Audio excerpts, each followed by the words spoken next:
Welcome back to Nimbus Online Platform, दोस्तों. As you know, we are covering the geography NCERT under the Agas with the NCERT series. So this is the last lecture of the class 7th fourth chapter. So this is second part का भी B part है जो ये हम भी करने वाले हैं. So इसके अंदर we are going to cover the different forms of the rainfalls. उसके बारे में देखेंगे कि क्या different kinds of rainfalls पाई जाती है. और वो स्टार्ट करने से पहले, as I in the last lecture I told you कि we will be starting with the land breeze and the sea breeze. इसी डायग्राम से समझने की कोशिश करेंगे land breeze and the sea breeze, and उसके बाद में will move forward. ठीक है. So to the this moisture portion. So starting with the land and the sea breeze. So basically this is the situation. एक जगह पे क्या है, sea है, एक जगह पे हमारी land present है. ओके.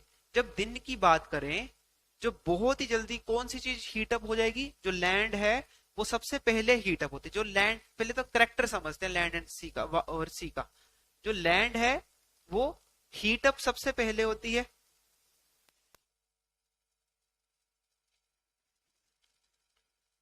और कोल्ड भी सबसे पहले होती है. ठीक है. मतलब जो लैंड है जल्दी गर्म होती है और जल्दी ठंडा हो जाती है. ठीक है. तो ये चीज आपने सबसे पहले याद रखनी है. और जो वो पानी की बात करें, पानी को गर्म करने में समय लगता है. So the water takes time. ठीक है. To heat and get cold.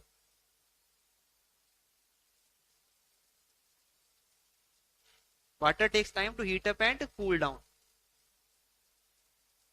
अब इसी कारण जो है हमारा सारे का सारा जो है लैंड एंड द सी ब्रेज जो है, इसी के कारण इन दोनों, इस दो प्रॉपर्टीज के कारण जो है टिका हुआ है. अब वो कैसे, लेट्स लुक एट दैट. अब दिन की बात करते हैं. So starting with the day time. Day time में क्या होगा, जो लैंड है वो जल्दी हीट अप हो जाएगी. लैंड हीट अप हो जाएगी, इसका टेम्परेचर एकदम से इंक्रीज हो जाएगा. जो इसके ऊपर एयर है वहां पे क्या बन जाएगा, लो प्रेशर. क्योंकि जो इसके ऊपर एयर है वो दैट वुड राइज अप. यहाँ पे क्या बन जाएगा, लो प्रेशर बन जाएगा. ठीक है. अब सी है, अब कंपैरेटिव टू लैंड, और ये क्या है, कोल्ड होगी. ठीक है. जो सी का पानी है कंपैरेटिवली लैंड की कंपैरेटिवली कोल्ड होगा, तो इसीलिए यहाँ पे हाई प्रेशर होगा. So due to this reason हवा कहां से मूव करेगी, हाई प्रेशर से लो प्रेशर मूव करेगी. मतलब दिन में फिर क्या चलेगी, सी ब्रीज. हाई प्रेशर से लो प्रेशर जो मूवमेंट होगी एयर की, मतलब जो विंड ब्लो करेगी, उसको हम क्या बोलेंगे, this is the sea breeze. क्यों सी ब्रीज ही नाम, क्यों, क्योंकि वो सी से चली है, सी में ओरिजिनेट हुई. हमें पता था ना लास्ट लेक्चर में वेस्टर्ली ईस्टर्ली के नाम वेस्टर्ली क्यों पड़ा, क्योंकि वो वेस्ट से चली थी. और यहाँ पे सी ब्रीज क्यों बोला, क्योंकि ये सी से चली है. ठीक है. कहां की ओर, लैंड की तरफ. तो दिन में क्या है, यहाँ पे जो मौसम है नॉर्मल मॉडरेट रहेगा, ठंडा रहेगा इन दिस कोस्टल एरियाज. ठीक है. First thing, talking about the nights.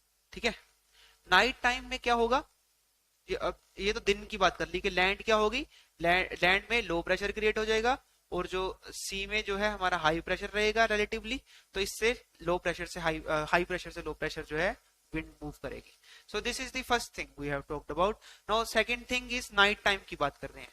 अब नाइट टाइम में क्या हो जाएगा सिचुएशन, जो लैंड है अब वो ठंडी हो जाएगी जल्दी, क्योंकि हमें पता है कि जो लैंड का क्या है, लैंड सबसे जल्दी ठंडी हो जाती है सबसे ज्यादा.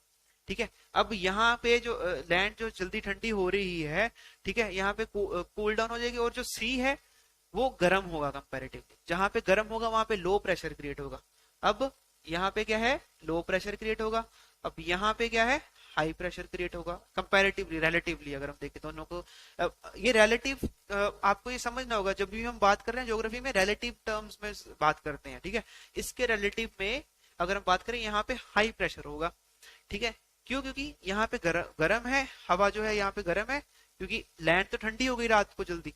तो इस कारण क्या है, हाई प्रेशर से लो प्रेशर जो है विंड मूव करेगी. इसको बोलेंगे हम लैंड ब्रीज बोलेंगे. रात को लैंड से सी की तरफ जो है जो ब्रीज मूव करने शुरू हो जाएगी, उसको हम लैंड ब्रीज बोल देंगे. और this is the difference between the sea breeze and the land breeze. I hope you understood this difference.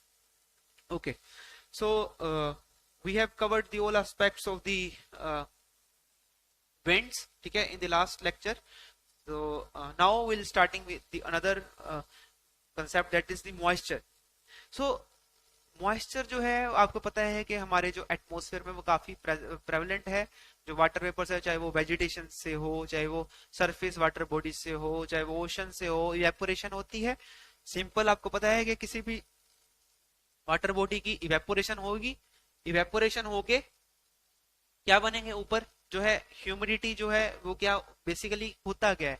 अब कन्वेक्शनल करंट है तो है, अगर हम रेनफॉल की बात करें वो क्या है बेसिकली, अगर हम बात करें तो इवेपोरेशन हुई, जो भाप है ऊपर को गई, फिर ऊपर को जाएंगी तो क्लाउड्स फॉर्म करेगी, ठीक है, कंडेंस होगी, ठीक है, कंडेंसेशन होगी. जब मतलब के जब कंडेंसेशन मतलब होता है, जस्ट इमेजिन कि जो नीचे क्या थी, जो वाटर इवेपोरेट होके एयर की फॉर्म में ऊपर गई, ऊपर पार्टिकल्स के अराउंड कंडेंस होना शुरू कर दिया, वाटर के टाइनी ड्रॉपलेट्स जाके ऊपर बनने शुरू हो गए. जब ये टाइनी ड्रॉपलेट्स बनने शुरू हो गए तब क्या हो गया, यहाँ पे इस एरिया की अगर हम बात करें, ये और ज्यादा हीटअप हो गया ऊपर. और क्यों हीटअप क्यों हुआ बेसिकली, क्योंकि यहाँ पे जो वाटर ड्रॉपलेट्स थे, टाइनी ड्रॉपलेट्स थे, जब वो बने, जब वो एयर से वाटर लिक्विड फॉर्म में कन्वर्ट हुए, तब उन्होंने एनर्जी लूज कर दी. जब उन्होंने एनर्जी लूज कर दी तब वो और मतलब के जो हीटअप कर दिया उस एरिया को. जब उस एरिया को और हीटअप कर दिया तब ये टाइनी ड्रॉपलेट्स जो है और ऊपर को मूव हो गए, मतलब फिर क्लाउड्स और ऊपर को पहुंच गए. तो इसी से जब वो और ऊपर को पहुंचेंगे, जब जैसे ही वो और ऊपर को गए, विद द हाइट टेम्परेचर और लो हो जाएगा. टेम्परेचर जैसे ही लो हो जाएगा वो कंडेंसेशन ज्यादा हो जाएगी और प्रेसिपिटेशन जो है हमारी शुरू हो जाएगी, और इसको बोलते हैं रेनफॉल. ये क्या है, कन्वेंशनल रेनफॉल का टाइप है, ठीक है. आई रिपीट अगेन, क्या सिचुएशन हुई, यहां से पहले वाटर बॉडीज से वाटर वेपोरेट हुआ ऊपर, एयर से जो वाटर वेपर जो एयर फॉर्म में था वो लिक्विड फॉर्म में कन्वर्ट हो गया, ऊपर टाइनी ड्रॉपलेट्स बन गए. जैसे ही टाइनी ड्रॉपलेट्स बने, उन्होंने क्या किया, एनर्जी रिलीज करी, मतलब लेटेंट हीट ऑफ वेपोरेशन, आपको पता है जो कंडेंसेशन, जो एनर्जी रिलीज करी. जब एनर्जी को रिलीज किया, वो आसपास ही होगी एनर्जी, उसने और हीटअप कर दिया एरिया को, और उससे क्या है, जो टाइनी ड्रॉपलेट्स थे और ऊपर को राइज हो गए. जैसे ही और ऊपर को राइज होंगे, टेम्परेचर और डिक्रीज हो जाएगा, ठीक है. आपको पता ना कि with the height temperature decrease in troposphere. अब जैसे ही टेम्परेचर डिक्रीज हुआ, कंडेंसेशन और ज्यादा हो गई, ठीक है, क्योंकि और सैचुरेशन लेवल को भी क्रॉस कर गया और प्रेसिपिटेशन हमारी शुरू हो गई, ठीक है. So this is the conventional cause of the rainfall, जो हम पढ़ते आए हैं जिस तरीके से, ठीक है. अब क्या यही अकेला कोज है रेनफॉल का? नहीं, इसके अलावा और भी रेनफॉल्स हैं. Now this is orographic type of rainfall, जिसको रिलीफ रेनफॉल भी बोल देते हैं. अब ये क्या है basically, how it's different from the conventional rainfall. So conventional rainfalls depends upon the convectional current, ठीक है. जो हमने कन्वेक्शनल करंट पता है, नीचे सरफेस हीट अप होगा, पानी को ऊपर लेके जाएगा, और उससे जो है हमारा रेनफॉल हो जाएगी. But this has some other things to do with, ये अलग तरीके से होती है. वो कैसे होती है, let's take a look. So basically just imagine, इस साइड से वेट एयर जो है वो जो है माउंटेन की तरफ मूव कर रही है. उस साइड से, आपकी लेफ्ट हैंड साइड से राइट हैंड साइड को माउंटेन की तरफ मूव कर रही है. अब जब वो यहाँ पे आई, जैसे जैसे वो इस माउंटेन के पास आई, उसकी हाइट जो है ऊपर को बढ़ने लगी. मूव तो उसने सीधा करना था, बट बीच में माउंटेन आ गया, वो एकदम से ऊपर को रेज हो गई, ठीक है. वो जो उसकी जो यहाँ पे मॉइस्ट और वेट एयर थी, उस एकदम से राइज हो गई ऊपर को, और उससे क्या होगा, जैसे ही राइज हुई, ऊपर टेम्परेचर लो हुआ, और जो कंडेंसेशन टेक प्लेस करी, मतलब आप खुद सोचो कि फोर्सफुल इसका जो अल्टीट्यूड है इंक्रीज हो गया, मतलब फोर्सफुली इसको राइज करवा दिया गया. अब जैसे ही फिर ऊपर राइज हुई, टेम्परेचर डिक्रीज हुआ, कंडेंसेशन हुआ और रेनफॉल होगी, प्रेसिपिटेशन जिसको बोल देते हैं, होगी. So this is the orographic rainfall. अब जो ये एयर ऊपर को गई थी, ठीक है, अब यहाँ पे सारे का सारा पानी जो है बह गया, जो एयर वेट एयर थी अब यहाँ पे खाली रह गई, ठीक है. जो बिना पानी के यहाँ पे एयर रह गई, और वो एयर जो बिना खाली पानी के रह गई वो जो माउंटेन की दूसरी साइड पे आ जाएगी। ठीक है, अब दूसरी साइड पे आ गई, इसको यहाँ पे वो जो एयर होगी वो पूरी ड्राई होगी, क्योंकि सारा पानी तो यहीं पे प्रेसिपिटेट हो गया था ना उस एयर में जो प्रेजेंट था। तो यहाँ पे दूसरी साइड में जो होगा, जो वहां पे पूरी की पूरी ड्राइनेस होगी। So this is the rain shadow reason. ठीक है, this is rain shadow reason. So this is the windward side, this is the leeward side, difference between these two sides. So इसी से आगे हम इंडिया में भी देखेंगे कि इसका कहाँ पे रोल प्ले होता है। ठीक है, तो जब मानसून की बात करेंगे, मानसून में ये भी एक, जैसे हम देखेंगे कि बैरियर की तरह माउंटेन जो है खड़े हो जाते हैं रास्ते में, और जिससे एक साइड पे तो हमारी रेनफॉल हो जाती है, महाबलेश्वर की साइड तो रेनफॉल होगी, और पुणे की साइड हम देखते हैं कुछ भी नहीं होती। ठीक है, पुणे की साइड जो है प्रेसिपिटेशन बहुत कम होती है। So this type kind of rainfall also take place during the monsoon. So this is the second type, orographic. Now this is the third type of the rainfall, that is the orographic, that is the cyclonic rainfall.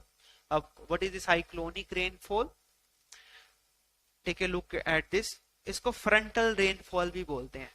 frontal rainfall basically दो fronts बनते हैं।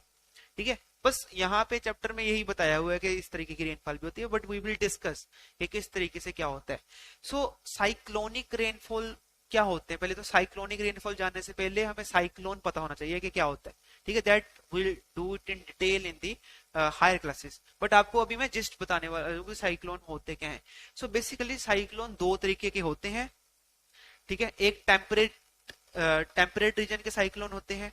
ठीक है, जो इसको extra tropical बोल देते हैं, जो साइक्लोन्स को, जो टेम्परेट रीजन पे। ठीक है, और दूसरे हैं ट्रॉपिकल साइक्लोन्स, जो कि ट्रॉपिक रीजन में पाए जाते हैं, उसको ट्रॉपिक साइक्लोन्स भी बोल देते हैं। सो this is example of the tropical cyclones, this is example of the temperate cyclones. अब इन दोनों के कैरेक्टर्स में भी बहुत ज्यादा डिफरेंस है, अब will do that in detail. ठीक है, अभी बस सिंपल ये बता सकता हूं, जो टेम्परेट रीजन के जो साइक्लोन होते हैं वो फ्रंट्स के कारण बनते हैं। अब फ्रंट्स क्या है भला? So just imagine, this is the, मान लो कि पोल रीजन, पोल से कोल्ड एयर नीचे को आई। हमने देखा था ना कि पोल वाले एरिया से नीचे को कोल्ड एयर आती है। अब नीचे से क्या आ रही है? नीचे से हॉट एयर आ रही है। अब जहां पे कोल्ड एयर का मास और हॉट एयर, वार्म एयर का मास जब जहां पे मिलेगा, तब हल्की कौन सी एयर होगी? एज मैंने सबसे पहले ही बताया आपको, वार्म एयर हल्की होती है। तो ये क्या करेगी? राइज करेगी। मतलब जस्ट इमेजिन कि ये कोल्ड एयर का मास है, इसके ऊपर राइज करने की कोशिश करेगी। मतलब जैसे हमने ओरियोग्राफिक में देखा था ना कि यहाँ पे जो वार्म एयर थी, इसने राइज करने की कोशिश करी ऊपर को, वैसे ही यहाँ पे जो वार्म एयर थी, जो राइट हैंड साइड पे वार्म एयर थी, वो कोल्ड एयर के ऊपर, क्योंकि कोल्ड एयर हैवी है, इसके ऊपर राइज करने की कोशिश करती है। जैसे ही उसकी हाइट बढ़ेगी, ठीक है, वहां पे ही रेनफॉल हो जाएगी, वहां पे ही प्रेसिपिटेशन हो जाएगी। ठीक है, अब this is one of the process of the temperate cyclone. ठीक है, ये तो एक जस्ट पार्ट है साइक्लोन का। ठीक है, so this is the frontal rainfall. एक दो फ्रंट्स थे, कोल्ड का, एक वार्म का। वार्म एयर राइज किया, और जब भी राइज किया, उसने जो हमारा सारे का सारा जो उसका पानी है, वेटनेस है, वो प्रेसिपिटेट नीचे को हो गई, और वहां पे रेनफॉल होगी। This is the frontal rainfall की एग्जांपल। और एक चीज बताना चाहूंगा, हमेशा रेनफॉल जो होगी वार्म एयर के कारण ही होगी, और वार्म एयर हमेशा वेट होगी, तभी, अगर वार्म एयर वेट होगी तभी जो है रेनफॉल पॉसिबल होगी। ठीक है, कोल्ड एयर के कारण कोई रेनफॉल नहीं होती, तो ये याद रखना। सो this is the frontal rainfall. तो दिस इज द साइक्लोन, इसको साइक्लोन रेनफॉल भी बोल सकते हैं, क्योंकि टेम्परेट साइक्लोन में ऐसी रेनफॉल होती है। This is also cyclone rainfall. इसमें अंदर अब ये क्या है? ट्रॉपिकल साइक्लोन बना। ये टेम्परेट साइक्लोन इस तरीके से बनता है, आगे बनता है, इसके वो प्रोसेस होते हैं। ये ट्रॉपिकल जो है हमारा साइक्लोन, उसकी एग्जाम्पल है, ये बनने की एग्जाम्पल है। सो ट्रॉपिकल साइक्लोन बनता कैसे? जैसे यहाँ पे आपके चैप्टर में सिंपल इतना बताया हुआ है कि बीच में जो सेंटर में क्या होता है? लो प्रेशर रीजन होता है। यहाँ पे लो प्रेशर रीजन होगा। लो प्रेशर रीजन यहाँ पे होता है, वहां से क्या है? हीट जो है, वाटर वेपर्स यहाँ सारे राइज करेंगे। जैसे राइज करेंगे, काइंड ऑफ आप देख सकते हो यहाँ पे स्पाइरल बना लेंगे इसके अराउंड। जो ऊपर को जाके उसी से फिर वो धीरे धीरे साइक्लोन में, ये मैच्योर स्टेट का साइक्लोन है, धीरे धीरे ये प्रोसेस होता है, एकदम से इस मैच्योर स्टेट में नहीं आता। सो बेसिक फंडा क्या है जब भी हम करेंगे, बहुत ही इजी है कि लो प्रेशर रीजन बनता है नीचे, जब सन ने हीट किया, पानी को गर्म किया, यहाँ पे लो प्रेशर एरिया बन के नीचे पानी में, और नीचे से पानी जो है ऊपर को राइज होना शुरू कर गया, एयर राइज करने शुरू कर गया, और उसी से ही आगे जो ये साइक्लोन है हमारा बनता है। ठीक है, यहाँ पे लो प्रेशर रीजन जो है हमारा बन जाता है। So this is the reason behind the tropical cyclone. और जब भी आपको पता है कि हॉट एयर राइज करेगा तो रेनफॉल तो होगी ही होगी, अगर ट्रॉपिकल साइक्लोन करके रेनफॉल होती है उसको हम बोल देते हैं ट्रॉपिकल रेनफॉल।